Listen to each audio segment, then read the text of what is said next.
দেশের মানুষ যেন ইলিশ মাছটা পায়। আমাদের দায়িত্ব হলো এটা দাম কমানো। চাঁদাবাজির কারণে দাম বেড়ে যায়। আমি অনেক সুযোগ দেখছি, সত্যি কথা বলতে কি অনেক সুযোগ দেখছি যে অনিয়মের কোনো সুযোগ রাখা উচিত হবে না। ক্লাইমেট চেঞ্জ একটা বড় চ্যালেঞ্জ। মাছ খাবো অথচ সেটা একটা বিষ খাবো, একই সাথে এটা হতে পারে না। সম্পন্ন এবং আমাদের দেশে মাছ বলেন, গরু ছাগল সব কিছুর কিন্তু যে প্রজাতিগুলো আছে এগুলো কিন্তু বিশ্বে অনেক উল্লেখযোগ্য। কাজে আমার মনে হয় যে এই মন্ত্রণালয়ে যে কাজ করার সুযোগ পেয়েছে আমরা সেদিকে খুব মনোযোগ দেব। এবং আমি খুব খুশি হলাম ওনাদের সাথে কথা বলে এবং যে তথ্য পেলাম যে আমাদের অনেক গবেষণা হচ্ছে এবং এখান থেকে মানুষের জীবন জীবিকা, খাদ্যের যোগান, পুষ্টির যোগান, যে আমিষের ঘাটতি পূরণের আমাদের একটা সুযোগ হবে আর কি।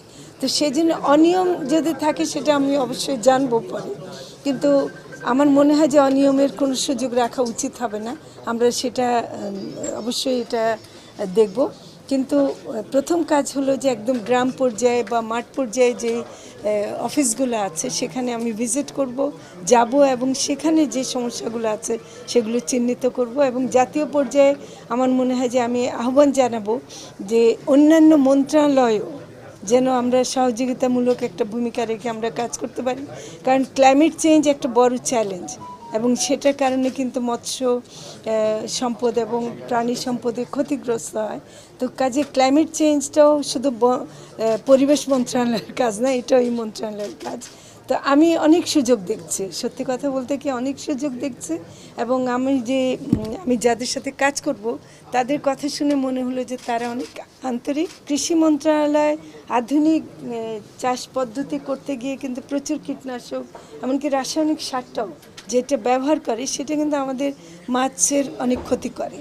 এবং আবার ওদিকে মৎস্য চাষ যখন বাণিজ্যিকভাবে হয় তারা সেখানে ফিডের কথা আমি একটু বলছি যে ওখানে কিন্তু অনিরাপদ ফিডও থাকে, ওগুলো কিন্তু আমাদের দেখতে হবে। আর কীটনাশক দিয়ে মাছকে আবার যে হারভেস্ট করা হয় সেটা কিন্তু খুব ভয়াবহ একটা জিনিস। তো ফলে মাছ খাবো অথচ সেটা একটা বিষ খাবো, একই সাথে এটা হতে পারে না।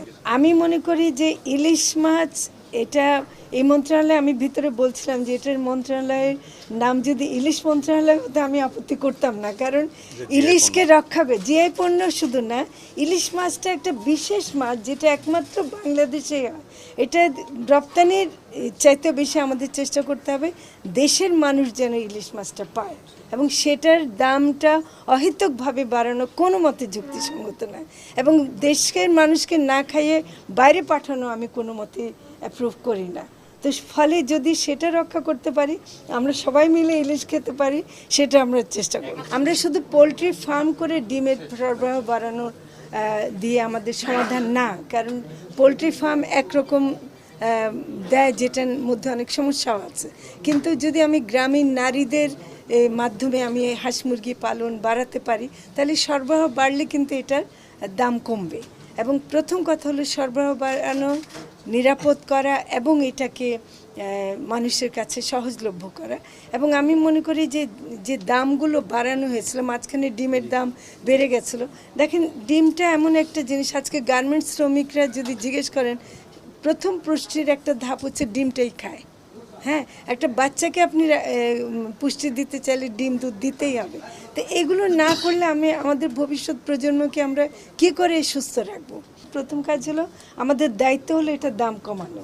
এবং এখানে অনেক সিন্ডিকেট আছে অনেক লেভেলে, যেমন আমি একটা জায়গায় শুনছি যে শুধু চাঁদাবাজির কারণে দাম বেড়ে যায়। মানে হয়তো সরবরাহ যেখানে উৎপাদন হচ্ছে বাজার পর্যন্ত আসতে গিয়ে যে প্রসেসটা তার মধ্যে অনেক জায়গায় কিন্তু অনেক পয়সা দিতে হয় যেটা পণ্যের দাম বাড়িয়ে দেয়। তো আমার মনে হয় যে সেই সব জায়গায় কিন্তু একটা মন্ত্রণালয় একা কাজ করতে পারবে না, এটা পরিকল্পনা মন্ত্রণালয়, অর্থ মন্ত্রণালয় সবাই মিলে করতে হবে। এবং এইসব বিশেষ খাদ্যের দাম বাড়তে দেওয়া যাবে না, এটা কিন্তু আমার মনে হয় যে আমি আরও আলোচনা করব যে কোথায় কোথায় সমস্যাটা আছে এবং সেখানে গিয়ে আমরা অবশ্যই দাম কমাবো।